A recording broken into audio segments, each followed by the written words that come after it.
Seguimos com Liberdade de Opinião desta terça-feira. Agora vamos conversar com o comentarista político Caio Coppola. Caio, boa tarde para você. Boa tarde, Roberto. Boa tarde, Rita. Boa tarde ao espectador da CNN. Deputado Arthur Lira, então, do Progressistas de Alagoas, é o novo presidente da Câmara e no seu discurso, depois da vitória, Lira, que contou com o apoio do presidente Jair Bolsonaro, pregou o respeito ao colegiado e a voz de todos os deputados também. Vamos rever. Como já notaram, fiz questão de iniciar esta minha jornada com um gesto simbólico. Eu estou aqui de pé, depois de eleito, ao lado desta cadeira, do presidente ainda vazia, fazendo este discurso de posse de pé, em homenagem a todos os presentes, de todos os partidos, aos que votaram e aos que não votaram em mim. É um gesto de respeito a este plenário, o verdadeiro e único presidente da Câmara, o plenário, composto por outros 512 senhores e senhoras deputados. Prometo respeitar como presidente as forças vivas dessa Casa Legislativa, o colegiado, os colegiados, a proporcionalidade e o plenário da Câmara. Como instituição, deve ser a voz de todos e não a voz de um. Caio, qual que é a sua avaliação sobre a vitória de Lira no primeiro turno? Quer dizer, o presidente Jair Bolsonaro demonstrou força, de fato, na Câmara e Lira vai conseguir ser independente nas suas ações depois dessa votação expressiva, mas também dos acordos feitos em troca do apoio? Olha, Roberta, mais do que uma vitória, né, do novo presidente da Câmara, foi uma derrota humilhante para o velho presidente da Casa, né, que sequer conseguiu assegurar o apoio do seu próprio partido e cometeu o erro político de se aliar com a esquerda radical e o erro moral de se mancomunar com o Partido dos Trabalhadores, uma sigla que a memória coletiva associa com razão, né, à corrupção em escala industrial. Bom, dessa vez, sem contar com o apoio político do Supremo Tribunal Federal, do STF, e sem poder exercer aquela pequena tirania, né, que a permanência no cargo proporciona, ficou claro que a força do Rodrigo Maia vinha da sua posição privilegiada, conquistada aí ao arrepio da Constituição, que expressamente veda o exercício continuado da presidência da Câmara, justamente para evitar esse tipo de abuso de poder. Aliás, tudo indica que é só por esse feito inconstitucional que Rodrigo Maia será lembrado em algum rodapé aí nas páginas de história, né? Ele foi o mais longevo presidente da Câmara Federal na redemocratização. Então, no seu discurso anterior à votação, o candidato vencedor, o deputado Arthur Lira, ele enfatizou que a sua nova gestão daria previsibilidade à atividade parlamentar. Isso na organização das relatorias, da pauta de votação e por aí vai, e que ele buscaria adotar uma neutralidade institucional para conduzir os trabalhos da casa. Então, essa é uma isenção há muito tempo abandonada por Rodrigo Maia, que nos seus delírios aí de grandeza ignorava, né, a sua pequena representatividade popular e almejava até o cargo máximo de presidente da República. É hilário, mas é real. Bom, já o seu candidato ao comando da Câmara, né, o deputado Baleia Rossi, antes de ser derrotado, vociferava no plenário que a sua candidatura representava a independência da Câmara, né, que supostamente, sob gestão de Rodrigo Maia, não se ajoelhava perante o poder executivo, exatamente essa expressão. Isso é uma sonora mentira, né? Então, só para demonstrar, eis o que a imprensa tão simpática, né, ao deputado com tão pouco carisma, estou falando do Rodrigo Maia, noticiava sem grande crítica, isso nos idos de 2017. Na verdade, novembro de 2017, eu trouxe aqui uma manchete do jornal O Globo, aspas, para aprovar mudanças na Previdência, Temer autoriza Maia a negociar cargos. O presidente da Câmara vai dividir algumas secretarias com os partidos que compõem o chamado Centrão. Portanto, pelos critérios expostos pelo próprio Baleia Rossi, se Maia não se ajoelhava para Bolsonaro, é certo que rastejava por Temer. Temer, um ex-presidente da República que, ao contrário do atual, em 2 anos de mandato, foi denunciado pela PGR por corrupção passiva e lavagem de dinheiro durante a sua permanência no cargo. Então, onde estava a indignação de Rodrigo Maia nessa ocasião? Então, mesmo com toda essa concentração de poder, com os holofotes benevolentes da imprensa e na posição aí de aglutinador, né, de forças contra a presidência da República, Maia não conseguiu emplacar o seu sucessor. Então, imagina a insatisfação dos parlamentares com a vaidade, com a ambição e com o autoritarismo do ex-presidente da Câmara para que uma derrota tão expressiva se materializasse. Então, parafraseando aí o candidato vencedor, o Rodrigo Maia, ele fez da cadeira de presidente da Câmara um trono, né? E assim que teve a chance, a Câmara, de forma anônima, em votação secreta, conseguiu revidar. Por isso, reforçando meu ponto inicial, eu vejo esses acontecimentos de ontem muito mais como uma derrota de Rodrigo Maia e da sua forma discricionária, né, de fazer política, do que como uma vitória de Arthur Lira ou do governo federal, né, que de fato endossou a candidatura vencedora. Eu também não acho que a independência da casa saia prejudicada com esse resultado, porque o governo federal precisa muito da colaboração do Congresso para realizar as propostas de campanha validadas pelo voto popular nas eleições de 2018. Então agora é torcer para que o presidente da República tenha aí habilidade, tenha discernimento, né, para não permitir que, se ele oferecer a mão, o Centrão exija e fature o braço. Por ora, é preciso reconhecer que o presidente tem sido exitoso em fazer concessões parcimoniosas à política fisiológica, isso se comparado, claro, às gestões anteriores, né? Então, segundo a apuração da imprensa especializada, menos de 5% do orçamento federal está nas mãos de lideranças partidárias. E a corrupção, né, que corre solta, né, em estados e municípios, parece não ter atingido o seio do governo federal. Então vamos torcer para que o avanço das reformas não comprometa esse avanço institucional, nem o princípio da separação dos poderes. Em seu primeiro ato como presidente da Câmara, Lira anulou o bloco do seu principal adversário, Baleia Rossi, por causa de um atraso na hora do registro.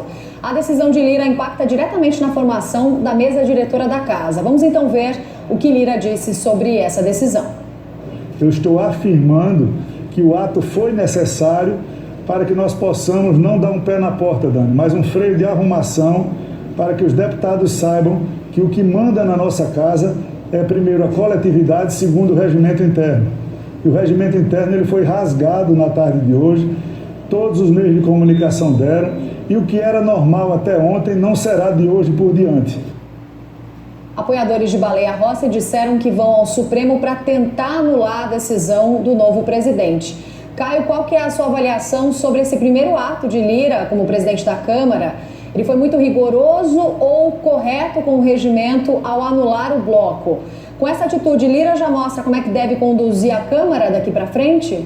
Sobre esse último ponto, acho que ele já deixou bem claro, né, Roberto? Ele falou, olha, o que era comum antes não será comum agora, né? E você sabe que esse episódio me lembrou aí das minhas aulas de direito processual, né? Aqui é uma discussão jurídica para ver se esse é um prazo peremptório ou se esse é um prazo dilatório, né? Então, dilatório pode ser dilatado no tempo, geralmente ou por convenção das partes ou por determinação do juiz do caso. O prazo peremptório, né? Ou seja, o prazo categórico, o prazo fatal, ele não pode ser mudado. O interessante dessa questão é que, sendo provocado pelos partidos, o STF, né, a coisa mais interessante a analisar é se o STF vai cair novamente na tentação de ter uma ingerência sobre outro poder. Acabamos de falar sobre a separação dos poderes e a importância disso, né? Porque essa é uma decisão que, em última análise, né, tem que ficar aí ao alvedrio, né, da Câmara e do seu regimento. E o regimento é muito claro, né? Então, assim, a priori, os prazos são fatais. O Partido dos Trabalhadores até deu uma justificativa do tipo, o cachorro comeu a minha lição de casa, mas a gente sabe muito bem como os prazos funcionam, né? E se ele não tem um limite claro e determinado, ele não é um prazo por definição, né? A gente tem tantas situações, né? Quando eu estava vendo isso, eu lembrei daquela cena sempre muito triste, né, dos estudantes que perdem, imagina, se preparam um ano inteiro e de repente, por causa de um caso fortuito, pode ser um acidente na rua ou um atraso no sistema de transporte público, perdem a prova. Mas esse é o prazo. e as regras estão aí para serem cumpridas. Eu estou muito curioso para ver se haverá ingerência do STF em relação ao regimento interno, porque tecnicamente a decisão do novo presidente da Câmara, ela se sustenta. E politicamente ela faz todo sentido, porque afinal de contas é natural que ele privilegie o bloco que lhe deu apoio em detrimento da oposição, ainda mais numa campanha tão dura, né, como foi essa agora para a presidência da Câmara Federal. O novo presidente da Câmara dos Deputados, Arthur Lira, afirmou que tem 4 prioridades para serem alinhadas, entre ele e o novo presidente do Senado, Rodrigo Pacheco: a aprovação do orçamento de 2021, a PEC emergencial, a reforma administrativa e a reforma tributária. Lira demonstrou preocupação com o cumprimento da Lei de Responsabilidade Fiscal e também do teto dos gastos e afirmou que vai trabalhar pela criação de um novo programa social. Caio, Arthur Lira vai conseguir conduzir a agenda da Câmara de acordo com as prioridades que ele apresentou? E as reformas tributária e administrativa ainda não têm consenso entre os parlamentares. O que é que Lira vai fazer de diferente de Maia para que essas pautas de fato saiam do papel e não fiquem travadas? Bom, é alvissareiro que as pautas agora do presidente da Câmara coincidam com as pautas que foram validadas pelo processo eleitoral em 2018. Então, essencialmente, a gente está falando de uma agenda liberal, uma agenda de contenção de gastos, de redução do tamanho da máquina pública. Eu convido aí o espectador da CNN a assistir uma entrevista ontem à noite aqui do canal com o Felipe Salto, que é economista ligado à Instituição Fiscal Independente do Senado Federal. E quando questionado, não é uma pergunta fácil, né? Quando questionado qual deveria ser a prioridade zero, se não me engano foi essa expressão utilizada, ele falou: olha, é a PEC emergencial, que foi citada aí pelo senhor Arthur Lira, né, ao se dirigir à imprensa em relação às suas prioridades. E do que trata essa PEC? Se não me engano, a PEC 186, né, de 2019. Ela fala exatamente dos gatilhos caso a regra de ouro seja desrespeitada. O que é a regra de ouro? Aquela regra que impede, né, que o governo se endivide para pagar despesas correntes, então custeio de pessoal, esse tipo de coisa.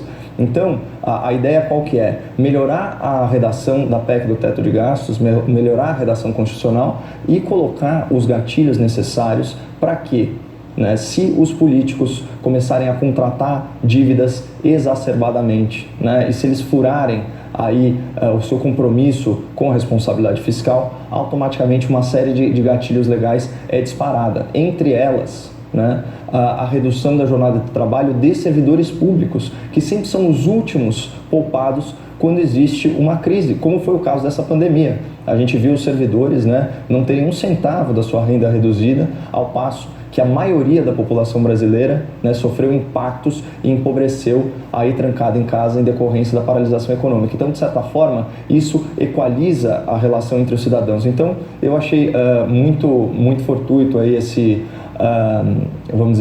essa declaração, que, em última análise, é um compromisso com a agenda da responsabilidade fiscal, tanto a PEC emergencial quanto a reforma administrativa. A reforma tributária é super complexa e eu, particularmente, não sou a favor de mexer muito no sistema tributário em plena crise.